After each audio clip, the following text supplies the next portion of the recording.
രേണുസുതി, ഞാൻ തന്നെ പറയട്ടെ, ഈ ഒരു ഫ്രോഡിനെ ഇഷ്ടമല്ലാത്ത ആളുകളുണ്ടെങ്കിൽ ഒന്ന് ലൈക്ക് അടിച്ചേക്കണം. എത്ര ആളുകൾ രേണുസുതിയെ വെറുക്കുന്നുണ്ട്, ഇഷ്ടമല്ലാത്ത ആളുകൾ ഉണ്ടെന്നൊന്ന് അറിയാനാണ്. ഞാൻ എല്ലാ വീഡിയോയിലും ഞാൻ പറയുന്ന പോലെ രേണുസുതിയുമായിട്ട് ബന്ധപ്പെട്ട കോണ്ടന്റുകൾ എടുക്കുന്ന സമയത്ത് ഞാൻ പറയാറുണ്ട്, ഇവർ ഭൂലോക ഫ്രോഡാണെന്ന്. കഴിഞ്ഞ ദിവസം കിച്ചുവിൻ്റെ ഒരു ലൈഫ് സ്റ്റോറി ഇട്ടിട്ടുണ്ടായിരുന്നു. കൊല്ലം സുധിയുടെ ആദ്യ ഭാര്യയുടെ മകനായിട്ടുള്ള കിച്ചു സുധി. അതിനകത്ത് ഇവരെ പറ്റിയിട്ട്, രേണുസുതിയെ പറ്റിയിട്ട് കുറേ കാര്യങ്ങൾ ഇവൻ പറയുന്നുണ്ട്, കുറേ കാര്യങ്ങൾ ഇവൻ വിഴുങ്ങുന്നുണ്ട്. എന്നാൽ കുറച്ച് കാര്യങ്ങളെ ഇവൻ പറയുന്നുള്ളൂ. ഞാനൊരു കാര്യം പറയട്ടെ, ഇനിയും നീ ഇവരെ പറ്റിയിട്ടുള്ള കാര്യങ്ങൾ ഹെയ്ഡ് ചെയ്ത് വെക്കാതിരിക്കുക, തുറന്നു പറയുക, സമൂഹം കാണട്ടെ, കേൾക്കട്ടെ. ഇപ്പോഴും ഇവരെ താങ്ങിക്കൊണ്ട് നടക്കുന്ന കുറച്ച് സ്ത്രീകളുണ്ട്, അവർ ഇതൊക്കെ കാണണം. കാരണം സ്വന്തം കുടുംബത്ത് കെട്ടിയവനും മക്കളും സഹോദരങ്ങളും ഉള്ള ആളുകളാണെങ്കിൽ അവരിതൊക്കെ ഒന്ന് കാണണം. രേണുസുതി ആരാണെന്നും രേണുസുതി എന്താണെന്നും ഇവർ കാരണം വഴിയാധാരമായ ഡ്രഗിന് അഡിക്റ്റായ ഒരു മകൻ, കൊല്ലം സുധിയുടെ മകൻ ഇന്ന് നീറി കഴിയുന്നുണ്ടെന്ന് എല്ലാവരും ഒന്ന് അറിയണം. അപ്പം രേണുസുതിയുമായിട്ട് ബന്ധപ്പെട്ട് കുറച്ച് കാര്യങ്ങളൊക്കെ എക്സ്പോസ് ചെയ്യുന്നുണ്ട് കിച്ചു. അതിലേക്ക് വരാം. അതിനുമുമ്പ് ഞാൻ എപ്പോഴും പറയുന്ന പോലെ, നമ്മൾ ഈ പറഞ്ഞ പോലെ രേണുസുതിയുടെ ആഗ്രഹം എന്ന് വെച്ച് കഴിഞ്ഞാൽ, കൊല്ലം സുധി ജീവിച്ചിരിക്കുമ്പം തന്നെ രേണുസുതി എന്താണോ ആഗ്രഹിച്ചിരുന്നത്, അതാണ് കൊല്ലം സുധി മരിച്ചതിന് ശേഷം രേണുസുതി ഇപ്പം നിറവേറ്റിക്കൊണ്ടിരിക്കുന്നത്. അന്ന് കൊല്ലം സുധി ജീവിച്ചിരിക്കുന്ന സമയത്ത് രേണുസുതിക്ക് ഇങ്ങനെ അഴിഞ്ഞാടി നടക്കാനൊന്നും പറ്റത്തില്ലായിരുന്നു, കൊല്ലം സുധി സമ്മതിക്കത്തില്ലായിരുന്നു. അപ്പം അത് കൊല്ലം സുധി മരിച്ചതിന് ശേഷം രേണുവിന് കിട്ടിയ ഏറ്റവും വലിയൊരു ഭാഗ്യമായിട്ട് രേണു കരുതി കൊല്ലം സുധിയുടെ മരണം വിറ്റ് ജീവിക്കുന്ന ഒരു വ്യക്തിയായിട്ടാണ് ഇപ്പോൾ രേണുവിനെ കണ്ടുകൊണ്ടിരിക്കുന്നത്. അത് ഞാനൊരു കാര്യം പറയുകയാണെങ്കിൽ,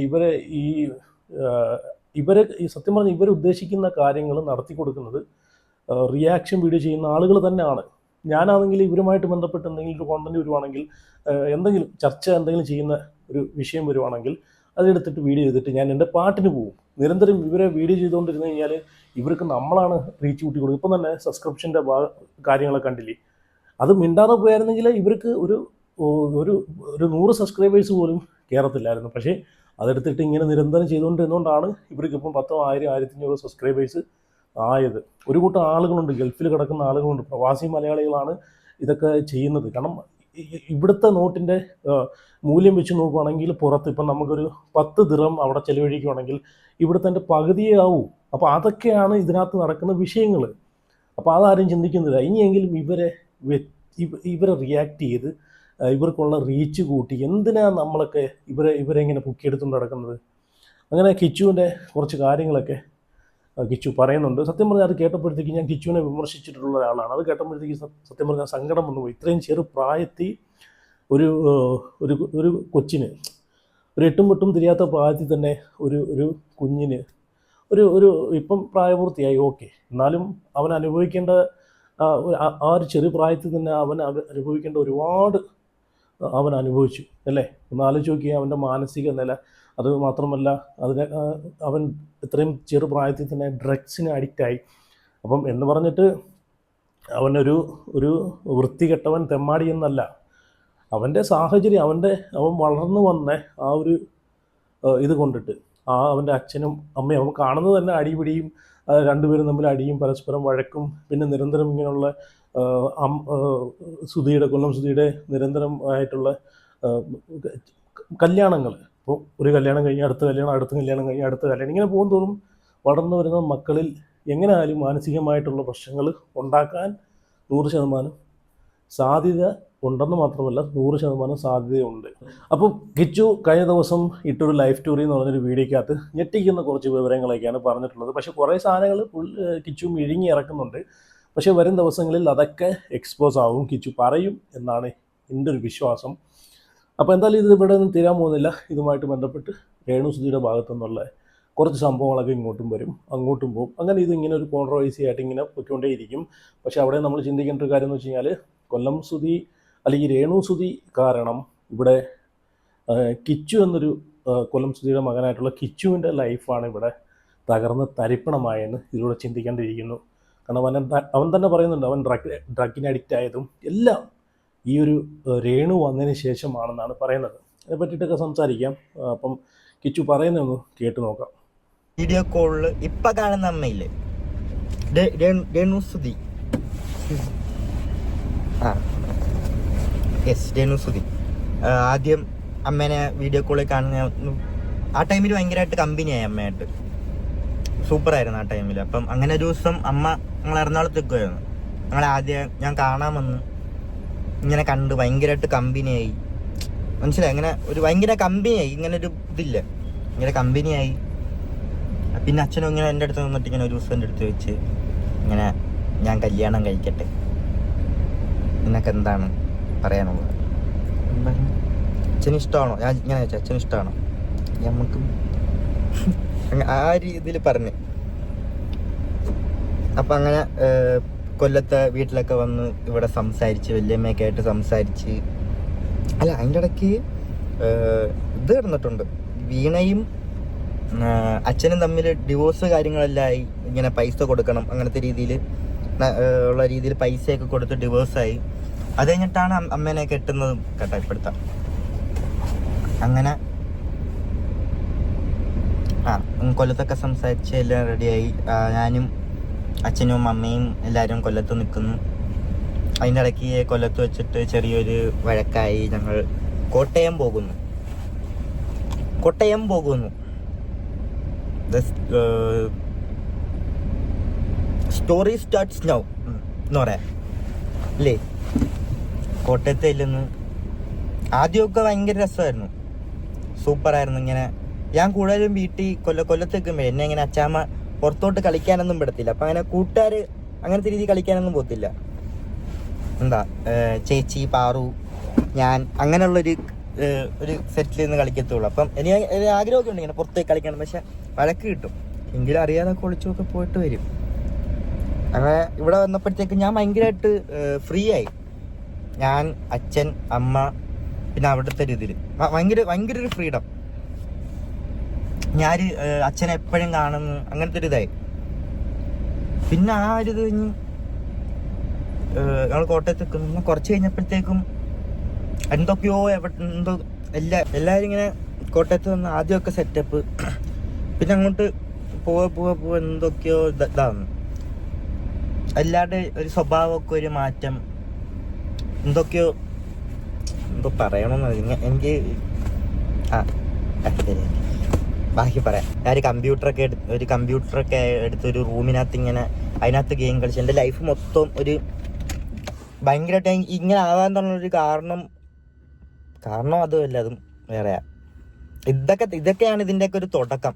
അവിടെ തൊട്ടെന്നാണ് എൻ്റെ ഒരു ഒരു തുടക്കം. ഒരു റൂമിനകത്ത്. ഓക്കെ, ഈ വീണയുടെ കാര്യവും അതുപോലെ ശാലിനിയുടെ കാര്യമൊക്കെ നമുക്കറിയാം. കൊല്ലം സുധിയുടെ ആദ്യത്തെ ഭാര്യയാണ് ശാലിനി മരിച്ചതിന് ശേഷം വീണയെ കല്യാണം കഴിക്കുന്നു. വീണയെ കല്യാണം കഴിച്ചതിന് ശേഷം പിന്നെ വീണയുമായിട്ട് നിരന്തരം ഇങ്ങനെ വഴക്കും കാര്യങ്ങളൊക്കെയാണ്. അതുമായിട്ട് ബന്ധപ്പെട്ട് നമ്മൾ വീണയുടെ കാര്യങ്ങളൊക്കെ മുമ്പേ നമ്മൾ കണ്ടിട്ടുള്ളതാണ്. വീണ സോഷ്യൽ മീഡിയയിലൊക്കെ വന്നിട്ട് കാര്യങ്ങളൊക്കെ പറഞ്ഞിട്ടുള്ള എല്ലാം നമ്മൾ കൊല്ലം സുധിയുമായിട്ട് ബന്ധപ്പെട്ടുള്ള വിവരങ്ങളൊക്കെ വീണയും പറഞ്ഞിട്ടുണ്ട്, വീണയുടെ സൈഡിൽ നിന്നിട്ട്. അപ്പം അതിനൊക്കെ ശേഷം അപ്പം വീണയായിട്ടുള്ള ഈ ഒരു ബന്ധം നിൽക്കെ തന്നെ രേണുവായിട്ടുള്ളൊരു ബന്ധം ഈ കിച്ചു കൊല്ലം സുധിക്ക് ഉണ്ടായിരുന്നു. അപ്പം അവിടെ നിന്നാണ് പിന്നെ ഇവർ തമ്മിൽ പ്രശ്നങ്ങൾ നടക്കുന്നു. പിന്നെ ഒരു ഡിവോഴ്സായിട്ട് ഈ പറഞ്ഞിട്ടുള്ള രേണു സുധിയെ കൊല്ലം സുധി കല്യാണം കഴിക്കുന്നു. അപ്പം ആ സമയത്തൊക്കെ ഈ കൊല്ലം സുധിയുടെ വീട്ടിൽ ഈ ഇങ്ങനെ മാറിയുള്ള കല്യാണമൊക്കെ ആയപ്പോഴത്തേക്ക് ആകെ പ്രശ്നമാവുന്നു, അടിയാവുന്നു. അതൊക്കെ വീട്ടിലും പ്രശ്നമാവുന്നു. എങ്ങനെയായാലും വീട്ടിൽ പ്രശ്നമാവുമല്ലോ.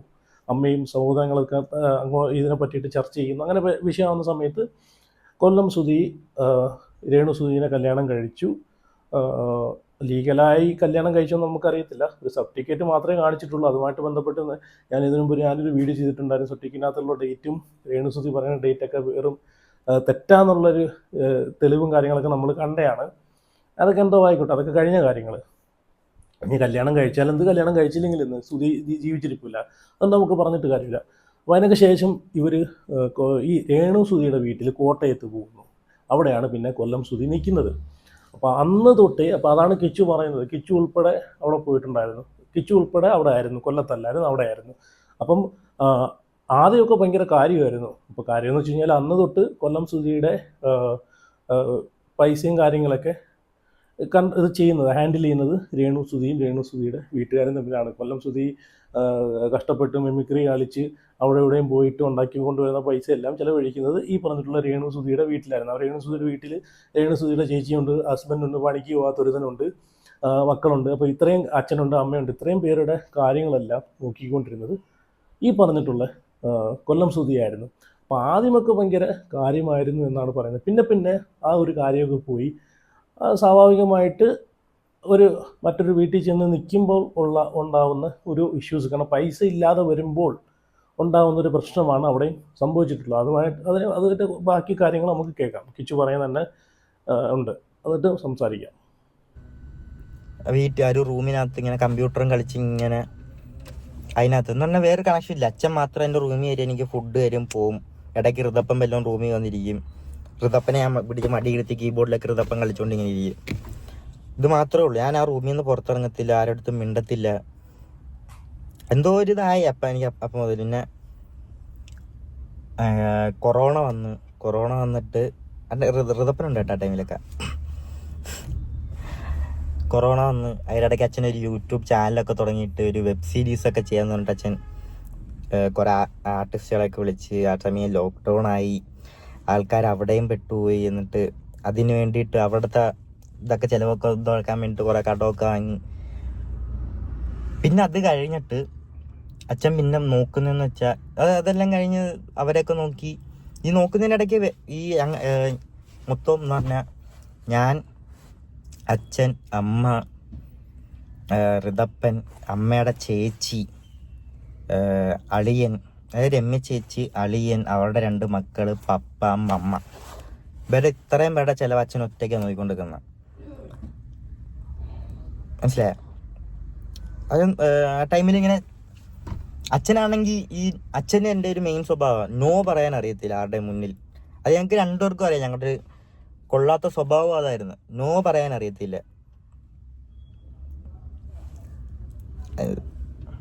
ഓപ്പോസിറ്റ് നിൽക്കുന്ന ആൾക്കൊരു വിഷമമാവുമോ, ഒരു സംഭവമാണ് മെയിനായിട്ടുള്ളൊരു പ്രശ്നം. ഞാൻ ഇപ്പം ഇങ്ങനൊന്നും ഓരോ കാര്യം പറയാത്തതും.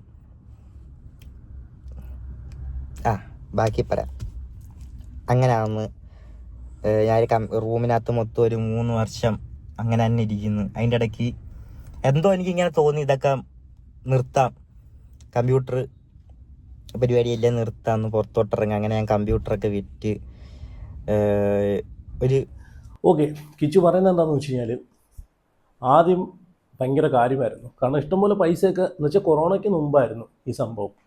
അപ്പോൾ കൊറോണയ്ക്ക് മുമ്പ് സുധിയുടെ കയ്യിൽ നല്ല പൈസ ഉണ്ടായിരുന്നു, നല്ല പ്രോഗ്രാമും കാര്യങ്ങളൊക്കെ ചെയ്യുന്നുണ്ടായിരുന്നു. പക്ഷേ സേവിങ്സ് ഒന്നും നടക്കുന്നില്ല. സേവിങ്സ് നടക്കാത്തതിൻ്റെ കാര്യം എന്ന് വെച്ച് കഴിഞ്ഞാൽ, ഉണ്ടാക്കുന്ന പൈസ മൊത്തവും ഈ രേണു സുധിയുടെ വീട്ടുകാരൻ ദൂർത്തടിച്ച് ആർഭാടമായിട്ട് ജീവിച്ച് കളയുന്നൊരു സംഭവമാണ് അവിടെ ഉണ്ടായിരുന്നത്. അതുകൊണ്ട് കൊല്ലം സുധിയുടെ കയ്യിൽ 1 രൂപ പോലും ഇല്ലായിരുന്നു. അപ്പം അതാണ് കിച്ചുവും പറഞ്ഞത്, അവരെ കാര്യങ്ങളെല്ലാം നോക്കിക്കൊണ്ടിരുന്നത് അച്ഛനായിരുന്നു. ചോദിക്കുമ്പം പൈസകൾ ഇങ്ങനെ കൊടുത്തുകൊണ്ടേയിരുന്നു, അച്ഛനും അമ്മയ്ക്കും സഹോദരങ്ങൾക്കും. എന്തിനു പറഞ്ഞു, ചേച്ചിയുടെ കെട്ടിയവന് വരെ പൈസ ഇങ്ങനെ ചോദിക്കുമ്പോൾ എടുത്തു കൊടുത്തുകൊണ്ടിരുന്നു. അച്ഛന് നോ പറയുന്ന ഒരു സ്വഭാവം ഇല്ലായിരുന്നു എന്നാണ് പറയുന്നത്. അപ്പോഴാണ് കൊറോണ ആവുന്നത്. കൊറോണ ആവുന്ന സമയത്ത് പ്രോഗ്രാമുകളെല്ലാം നിന്നു, ഒരു പരിപാടി ഇല്ലാതെ വന്നപ്പോഴത്തേക്ക് കയ്യിലെ പൈസകൾ ഇങ്ങനെ ചിലവാക്കിക്കൊണ്ടേയിരുന്നു. ഇവർ ദൂർത്തടിയായിരുന്നു. ആ കൊറോണ സമയത്ത് പോലും ഇവർ ദൂർത്തടിയായിരുന്നു. അപ്പോൾ ആ സമയത്ത് പിന്നെ കയ്യിലെ പൈസ തീർന്നിട്ട് ഇവർ ചോദിക്കുമ്പോൾ വെളിയിൽ നിന്ന് കടം പേടിച്ച് വട്ടിപ്പലിശയ്ക്കും ഇതിനെല്ലാം എടുത്ത് പൈസ ഇവർക്ക് കൊടുത്തുകൊണ്ടിരുന്നു. അങ്ങനെയാണ് കൊല്ലം സുധി കടം കയറി മുടിയുന്നത്. ആ സമയത്താണ് നമ്മൾ അതിനൊക്കെ ശേഷമാണ്, കൊറോണയ്ക്ക് ശേഷം ഒരു ഇൻ്റർവ്യൂ കാര്യങ്ങളൊക്കെ നമ്മൾ കണ്ടായിരുന്നു. ഈ കൊല്ലം സുധി ഭയങ്കര കടക്കെണിയിൽ നിൽക്കുന്നു, കടക്കാരെല്ലാം ബുദ്ധിമുട്ടിക്കുന്നു എന്നൊക്കെ പറഞ്ഞിട്ടൊരു വീഡിയോ, ഒരു ഇൻ്റർവ്യൂ കൊല്ലം സുധിയുടെയും രേണു സുധിയുടെയൊക്കെ നമ്മൾ കണ്ടിട്ടുണ്ടായിരുന്നു. അതാണ് സംഭവം. അപ്പം പൈസ ഇല്ലാതെ വന്ന സമയത്ത്, പൈസ ഇല്ല, ഒരാളെ കയ്യിൽ പൈസ ഉണ്ടായിരുന്ന സമയത്ത് അയാളെ നമ്മൾ പറയുമല്ലോ, ഉള്ളിൽ നിന്ന് വരുന്നതല്ലായിരിക്കും ചിലപ്പോൾ ഒറിജിനൽ സ്നേഹം, അത് ഫേക്കായിട്ടുള്ളൊരു സ്നേഹമായിരിക്കും. അവിടെയാണ് ഈ രേണു സുധിയുടെ വീട്ടുകാരും കൊല്ലം സുധിയോട് കാണിച്ചുകൊണ്ടിരുന്നത്. പൈസയ്ക്ക് വേണ്ടിയിട്ടാണ് സ്നേഹിച്ചതും കല്യാണം കഴിച്ചതും എന്നാണ് അത് വ്യക്തമാവുന്നത്. കൊറോണ സമയത്ത് പൈസ കയ്യില്ലാതെ വന്നപ്പോഴത്തേക്ക് ഇവരുടെ തനി കുണം ഇറങ്ങിയിട്ട് കൊല്ലം സുധിയെയും കൊല്ലം സുധിയുടെ മകനെയും പിന്നെ ഒരു വിലയും ഇല്ലാതെ, പട്ടി വില പോലും ഇല്ലാത്ത രീതിയിലാണ് ഇവർ കണ്ടുകൊണ്ടിരുന്നത്. ഈ കിച്ചു എന്ന് പറയുന്ന ഈ ഇവനെ പിന്നെ ഇവരൊന്നും മൈൻഡ് പോലും ചെയ്യാതായി. അതാണ് ഇവനിക്ക് അവിടെ സംഭവിച്ചത്. കിച്ചു പറഞ്ഞ കാര്യം എന്ന് വെച്ച് കഴിഞ്ഞാൽ, ഞാൻ പിന്നെ ഈ പറഞ്ഞ പോലെ 2-3 കൊല്ലം ഒരു റൂമിനകത്ത് ആയിപ്പോയി. ആ ഒരു മാനസികാവസ്ഥയായിപ്പോയി. ഒരു കമ്പ്യൂട്ടർ കൊണ്ട് ഗെയിമും കളിച്ചിരിക്കാനും മണിക്കൂർ ഇങ്ങനെ ഇരിക്കുക. ആരും എന്നെ കാണാനോ എടുക്കാനോ എന്നോട് സംസാരിക്കാനും പോലും വരത്തില്ല എന്നാണ് പറയുന്നത്, അച്ഛനല്ലാതെ. അത്രമാത്രം ഇവർ കൈയൊഴിഞ്ഞു പോയി. കാരണം ഇവർക്ക് പൈസ മാത്രം മതിയായിരുന്നു.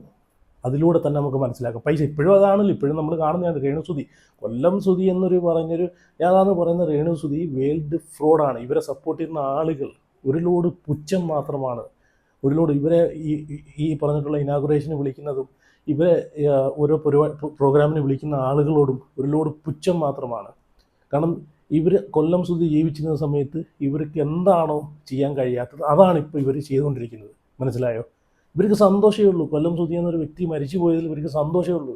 അയാളെ വിറ്റ് ജീവിച്ചുകൊണ്ടിരിക്കുകയാണ് ഇവർക്ക്. അല്ലെങ്കിൽ ഞാൻ ഒരു കാര്യം പോട്ടെ, ഇവരെന്തോ ചെയ്തോട്ടെ, അതോരോ പേഴ്സണൽ കാര്യങ്ങളാണ്. പക്ഷേ ഇവർക്ക് എന്ത് നല്ല ഓപ്പർച്യൂണിറ്റി ജീവിക്കാനാണെങ്കിൽ, മക്കളെ നോക്കി നല്ലതുപോലെ ജീവിക്കാനാണെങ്കിൽ എന്തുമാത്രം ഓപ്പർച്യൂണിറ്റീസ്, എന്തുമാത്രം ജോബ് ഇവർക്ക് ഓരോ ആളുകൾ ഓഫർ ചെയ്തിട്ടുണ്ടായിരുന്നു. എന്തിനു പറയുന്നത്, സ്റ്റാർ മാജിക്കിലെ ഡയറക്ടർ അനൂപ് വരെ പറഞ്ഞിട്ടുള്ള കാര്യമാണ്. നല്ല നല്ല ശമ്പളത്തിലുള്ള ജോലി വരെ ഇവർക്ക് ഓഫർ ചെയ്തിട്ടുണ്ടായിരുന്നു. അതെല്ലാം നിരസിച്ചിട്ട് തട്ടിമാറ്റിയിട്ടാണ് ഇവർ ഈ കാണിക്കുന്ന പേക്കൂത്തും കാര്യങ്ങളൊക്കെ കാണിച്ച് പൊയ്ക്കൊണ്ടിരിക്കുന്നത്. അതാണ് പറഞ്ഞത്, കൊല്ലം സുതി ജീവിച്ചിരുന്ന സമയത്ത് ഇവർക്ക് എന്താണോ ചെയ്യാൻ കഴിയാഞ്ഞത് അതാണ് ഇപ്പോൾ ഇവർ ചെയ്തുകൊണ്ടിരിക്കുന്നത്. കൊല്ലം സുതിയുടെ മരണം ഒരു ഭയങ്കര ഒരു ഗിഫ്റ്റായിട്ട് എടുത്തു വെച്ചേക്കുവാണ് ഇവർ. ബാക്കിയും കൂടെ ഒന്ന് കേട്ട് നോക്കാം. ഇങ്ങനെ പുറത്തു പോകുന്ന കൂട്ടുകാർ അങ്ങനെ നടക്കുന്നു. മൊത്തത്തിൽ ഒരു റൂമിൽ ഇരുന്നൊരു വട്ടായി പോയിരുന്നു. ആരും ഇല്ല, ഇങ്ങനെ ഗെയിമും കളിച്ചിങ്ങനെ സംസാരിച്ചിങ്ങനെ ഇരിക്കുന്നു.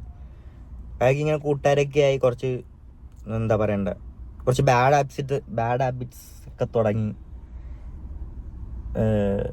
കുറച്ച് ഡ്രഗ്സ് ഒക്കെ യൂസ് ചെയ്യാൻ തുടങ്ങി.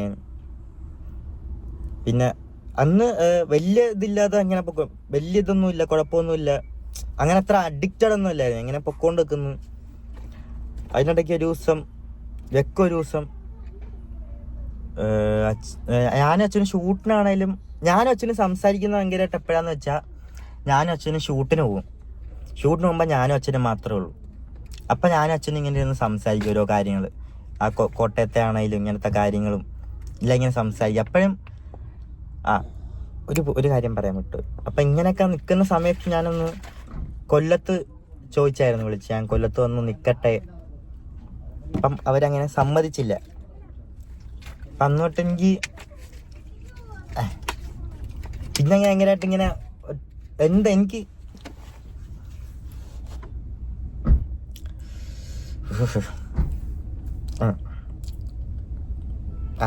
സമ്മതിച്ചില്ല. അവിടെ തന്നെ നിന്ന് അങ്ങനെ ഇങ്ങനെ പോകുന്നു. അപ്പം വെക്കൊരു ദിവസം അച്ഛൻ, ഞാൻ ഷൂട്ടിൻ്റെ കാര്യമൊക്കെ പറഞ്ഞില്ല, അപ്പം ഞങ്ങൾ സംസാരിക്കുന്നതൊക്കെ. അപ്പം ഒരു ദിവസം അച്ഛൻ വന്നിട്ട് പറഞ്ഞു, നാളെ ഷൂട്ടുണ്ട്, ഒരു ഫ്ലവേഴ്സിൻ്റെ പ്രോഗ്രാം ഉണ്ട്, നീ വരണ്ട, അച്ഛനങ്ങ് പൊക്കോളാം. അമ്മയ്ക്ക് അതും ഇതൊക്കെ ഓരോ പ്രശ്നങ്ങളായിരുന്നു. എന്നെ കൊണ്ടുപോകുന്നത് ഷൂട്ടിന്, ഞങ്ങൾ രണ്ടുപേരും പോകുന്നത്, അതൊന്നും അമ്മയ്ക്ക് അങ്ങനെ വലിയൊരു താല്പര്യമില്ലാത്ത സംഭവമൊക്കെ ആയിരുന്നു. അതിൻ്റെ ഇടയിൽ അടിയൊക്കെ ഉണ്ടായിട്ടുണ്ട്. എന്തോ ആർക്കും എന്നെ അങ്ങോട്ട് ഇഷ്ടമല്ലായിരുന്നു. അങ്ങനെ ഒരു അട്ടായിപ്പോയിരുന്നു.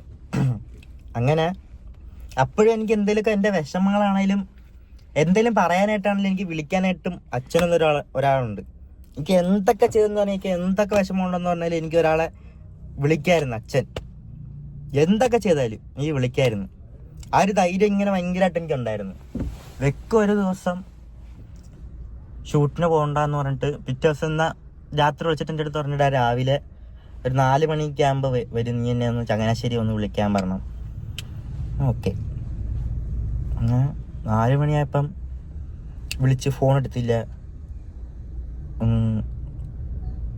എന്നിട്ട് ഞാൻ കിടന്നുറങ്ങി. ഞാൻ വിചാരിച്ച് അച്ഛനെപ്പോഴും ഈ ഷൂട്ടിനൊക്കെ പോയിട്ടുണ്ട് ഈ ഉറങ്ങിപ്പോകുന്ന സ്വഭാവം ഉണ്ട്. അപ്പം ഞാൻ ഫോൺ എടുക്കത്തില്ല എന്നുള്ളൊരു ഇതായി. ഞാൻ കിടന്നുറങ്ങാം, രാവിലെ എന്തായാലും വരും. അപ്പം ഞാൻ കിടന്നുറങ്ങി. എന്നെ അമ്മ ഒന്നിങ്ങനെ തട്ടി എണീപ്പിച്ചിട്ട്, നീ അച്ഛനെന്തോ പറ്റിയെന്ന് തോന്നുന്നു, ഒന്ന് വിളിച്ചു നോക്കുക. ഞാനിപ്പം എണീക്കുന്നു, നേരെ അച്ഛൻ്റെ ഫോണിലോട്ടൊക്കെ വിളിക്കുന്നു. ഫോണിലോട്ട് വിളിച്ചിട്ട് കിച്ചു പറയുന്നത് എന്താണെന്ന് വെച്ച് കഴിഞ്ഞാൽ, രേണുവിന് കിച്ചുവിനെ ഇഷ്ടമല്ലായിരുന്നു. കൊല്ലം സുധിയുടെ കൂടെ പ്രോഗ്രാമിന് പോകുന്നതും അതുപോലെ കൊല്ലം സുധിയുമായിട്ട് സംസാരിക്കുന്നതും ഒന്നും ഇഷ്ടമല്ലായിരുന്നു എന്നാണ് പറയുന്നത്. കാരണം അത് അത് കൊല്ലം സുധി അതുമായിട്ട് ബന്ധപ്പെട്ട് കൊല്ലം സുധിയുമായിട്ട് ഈ രേണു വഴക്കുണ്ടാക്കുമായിരുന്നു കിച്ചുവിനെ കൊണ്ടുപോകുന്നതുമായിട്ട് ബന്ധപ്പെട്ട്. കാരണം കിച്ചുവിനെ എല്ലായിടത്തും കൊണ്ടുപോയി കഴിഞ്ഞാൽ ഇനി കിട്ടുന്ന പൈസയെല്ലാം ഇനി അവനിക്ക് കൊടുക്കുമോ, അവൻ്റെ അക്കൗണ്ടിലോട്ട് ഇട്ട് ഇവരെ കാണാതെ വെക്കുമോ? ഇവർ കിച്ചു കൊല്ലം സുധിയുമായിട്ടുള്ളൊരു അടുപ്പമെന്ന് വെച്ച് കഴിഞ്ഞാൽ അത് കിച്ചു പല വീഡിയോസിനകത്തും പറയുന്നിട്ടുണ്ട്. കാരണം എനിക്ക് വേറെ ആരുമില്ല, അച്ഛനാണ് എൻ്റെ എല്ലാം, അതുപോലെ അച്ഛന് എനിക്കെല്ലാമാണ്. അത് നമ്മൾ കണ്ടിട്ടുണ്ട് കിച്ചുവുമായിട്ടുള്ളൊരു ഇത് പറയുമ്പോഴത്തേക്ക് കൊല്ലം സുധി പറയുന്നത് കിച്ചുവിനെ സ്റ്റേജിൽ കിടത്തിയിട്ടാണ് പ്രോഗ്രാമുകളൊക്കെ ചെയ്തിട്ടുള്ളത് എന്നെല്ലാം പറയുന്നത് നമ്മൾ കണ്ടിട്ടുണ്ട്. സുധി തന്നെ ഫ്ലവേഴ്സിൻ്റെ സ്റ്റാർ മാജിക്കിൻ്റെ ഫ്ലോറിൽ പറയുന്നത് കണ്ടു. അപ്പോൾ ഇവർ തമ്മിൽ അത്രയും ഒരു അറ്റാച്ച്മെൻറ്റ് ഉണ്ടായിരുന്നു. അപ്പോൾ അത് ഇവർക്ക് ഇഷ്ടമല്ലായിരുന്നു, ഈ രേണു സുധിയുടെ വീട്ടുകാർക്ക് കണ്ണുകടിയായിരുന്നു.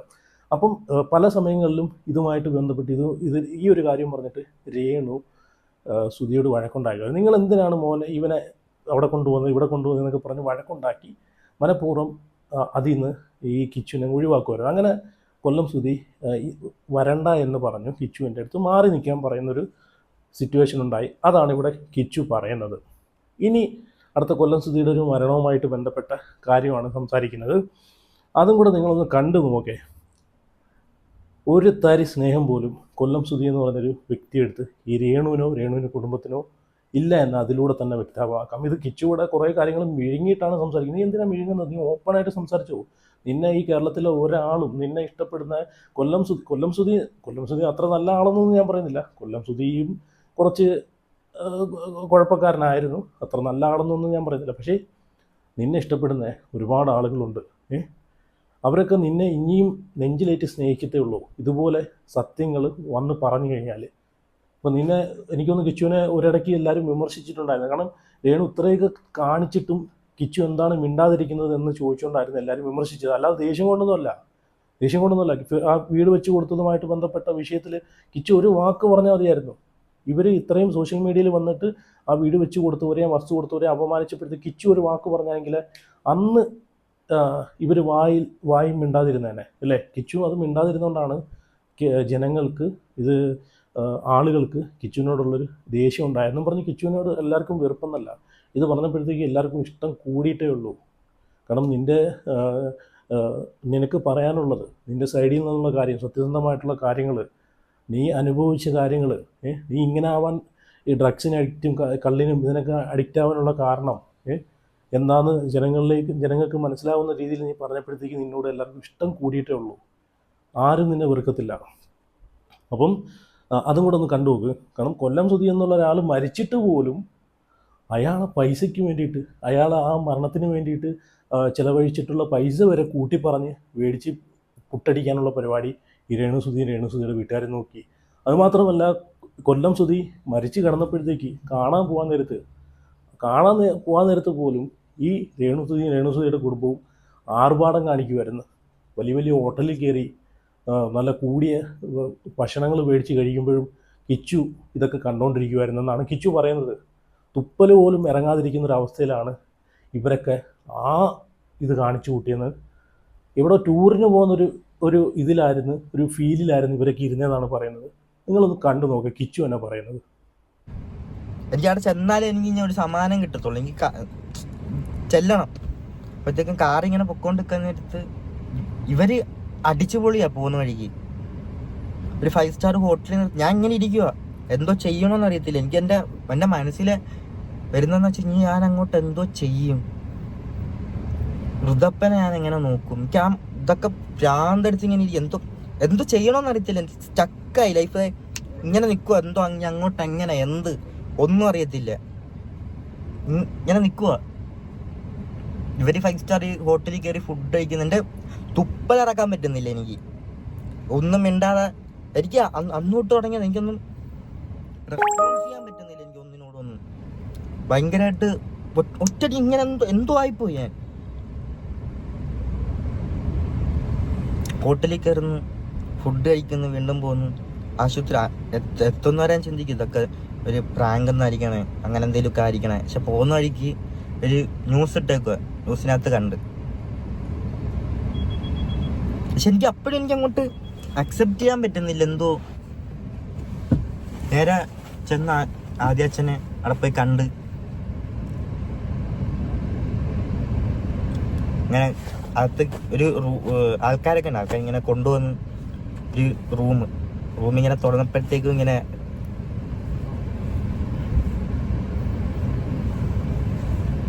ഒരു തുണി ഇങ്ങനെ മാറ്റി കാണിച്ചു.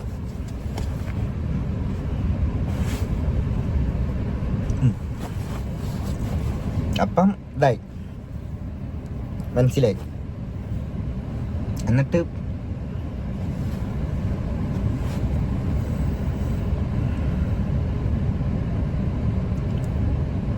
എന്തോ ചെയ്യണമെന്ന് ഇങ്ങനെ അറിയത്തില്ലായിരുന്നു. അങ്ങോട്ട് കണ്ടല്ലോ, എന്താല്ലേ ഇത്രയൊക്കെ വിഷമങ്ങൾ സഹിച്ചാണ് കിച്ചു സഹിച്ച് പിടിച്ച് ഇത്രയും നാൾ നിന്നിരുന്നെന്ന് ഓർക്കുമ്പോഴത്തേക്ക് ഇതൊക്കെ മുമ്പേ പറയണമായിരുന്നു. എനിക്ക് അന്നേ അറിയാമായിരുന്നു ഇതൊക്കെ എന്നായാലും ഇതൊക്കെ വെളി വരും. കാരണം രേണുസുതി എന്ന് പറയുന്നൊരു വ്യക്തി ഫ്രോഡാണെന്ന് ഞാൻ പല വീഡിയോസിനകത്ത് ഞാൻ പറഞ്ഞതാണ്. ഞാൻ എപ്പോഴും നിരന്തരമായിട്ട് ചെയ്യുന്ന ഒരാളല്ല. ഇതുമായിട്ട് ഇങ്ങനെ എന്തെങ്കിലും വിഷയങ്ങൾ വരുമ്പോഴേ ഇവർ കണ്ടന്റ് എടുത്ത് ഞാൻ ചെയ്യത്തുള്ളൂ. ഞാൻ അന്നേ പറഞ്ഞാണ് ഇതുമായിട്ട് ബന്ധപ്പെട്ട് പല കാര്യങ്ങളും നമ്മൾ ഇനി അറിയാൻ കിടക്കുന്നേ ഉള്ളെന്ന് ഞാൻ പറഞ്ഞായിരുന്നു. ഇനി ബാക്കിയും കൂടെ നിങ്ങൾ കേട്ടു. പൈസയ്ക്ക് വേണ്ടിയിട്ട് കടിപിടി കൂട്ടുന്ന, അപ്പോഴും കൊല്ലം സുധിയുടെ മരണവും വിറ്റ് പുട്ടടിക്കാൻ നോക്കിയിട്ടുള്ള ടീംസുകളാണ് രേണുസുധിയുടെ വീട്ടുകാരും. അതും കൂടെ നിങ്ങളൊന്ന് കണ്ടുപോകെ. ഇതെല്ലാം പരിപാടിയെല്ലാം സംഭവം എല്ലാം കഴിഞ്ഞു. അപ്പോഴത്തേക്ക് ഈ പള്ളിക്കാരും ഈ പപ്പ അമ്മയുടെ അച്ഛൻ കൂടെ ഒരു ബില്ല് റെഡി ആയിക്കൊണ്ട് എൻ്റെ കൊണ്ട് തന്നു. 1,80,000 രൂപ അങ്ങാണ്ട് മൊത്തം അച്ഛൻ്റെ സംഭവങ്ങളെല്ലാം ഇതാക്കിയതിന് 1,80,000 രൂപ ബില്ലെന്ന് പറഞ്ഞിട്ട് എൻ്റെ കൊണ്ട് തന്നത്. ഫ്ലവേഴ്സുകാരുടെ കൊടുക്കെന്ന് പറഞ്ഞിട്ട് എൻ്റെ കൊണ്ട് തന്നു. അപ്പം അനൂപൻ്റെ അടുത്ത് ഇങ്ങനെ വിളിച്ചിട്ട് ഇങ്ങനെ കാര്യം പറഞ്ഞു, ഇങ്ങനെയൊക്കെ പറയുന്ന.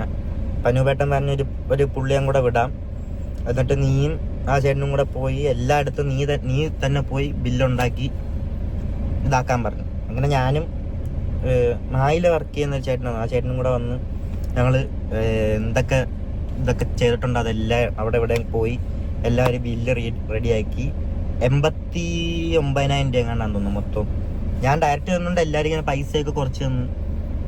ഇങ്ങനെ മൊത്തം ഒരു 89,000 എങ്ങാണ്ട് ബില്ലായി. അത് ഞാൻ ഇട്ട് കൊടുത്തു ഫ്ലവേഴ്സുകാർ. അത് അനൂപേട്ടൻ എല്ലാവരും കൂടെ ചെയ്ത് അതെല്ലാം പൈസ എല്ലാം ക്ലിയർ ചെയ്ത് എല്ലാം കഴിഞ്ഞ് ഒറ്റയ്ക്കായി ഞാൻ. ആ ടൈമിൽ ആദ്യമൊക്കെ ഓക്കെ കണ്ടല്ലോ. എന്നാലും നീ ഇപ്പോഴെങ്കിലും ഇത്രയെങ്കിലും എല്ലാം ഒന്നും നീ പറഞ്ഞിട്ടില്ല, കുറേ മെഴുങ്ങിയിട്ടുണ്ട്. നിനക്കത് പറയാനായിട്ട് നിനക്കൊരു പേടി പോലെ. അപ്പം വരും ദിവസങ്ങളിൽ നീ അതൊക്കെ പറയുമെന്നാണ് ഞാൻ വിചാരിക്കുന്നത്. പറയണോടാ, എന്തിനാണ് നീ മിണ്ടായിരിക്കുന്നത്? നീ പറയണം, ഇതൊക്കെ പറയണം. ഇതൊക്കെ ഇപ്പോഴും ഇവരെ താങ്ങിയെടുത്തുകൊണ്ട് നടക്കുന്ന കുറേ വിഡ്ഢികളായിട്ടുള്ള ആളുകൾ കണ്ടില്ലേ? 1,500ഉം 2,000 സബ്സ്ക്രൈബ് ചെയ്ത് വെച്ച് ഇവർക്ക് ഇനിയും പൈസ ഉണ്ടാക്കി കൊടുത്തുകൊണ്ടിരിക്കുന്ന കുറേ വിഡ്ഢികളായിട്ടുള്ള ജനങ്ങളുണ്ടല്ലോ. അവരൊക്കെ കാണട്ടെ ഇവരെ തനിനിറം. പൈസയ്ക്ക് വേണ്ടിയിട്ട് മാത്രമാണ് നിങ്ങളെയൊക്കെ വിഡ്ഢികളാക്കിക്കൊണ്ടിരിക്കുന്നത് ഇവർ. അല്ലാതെ കൊല്ലം സുധിയുടെ കുടുംബത്തോടോ ഇവർക്ക് യാതൊരു സ്നേഹവുമില്ല. കൊല്ലം സുധിയുടെ ഒരു പേര് വെച്ചിട്ട് ഇവർ മുതലെടുക്കുകയാണ് ചെയ്യുന്നത്. അപ്പോൾ എന്തായാലും നിങ്ങളെല്ലാവരും അഭിപ്രായം ഉറപ്പായിട്ട് കമൻറ്റ് ചെയ്യുക. അതുപോലെ വീഡിയോ ആദ്യമായിട്ട് കാണുന്നവരെങ്കിലും ഉറപ്പായിട്ട് ചാനൽ കൂടെ സബ്സ്ക്രൈബ് ചെയ്ത് വയ്ക്കുക. അടുത്ത വീഡിയോ ആയിട്ട് പിന്നെ വരാം.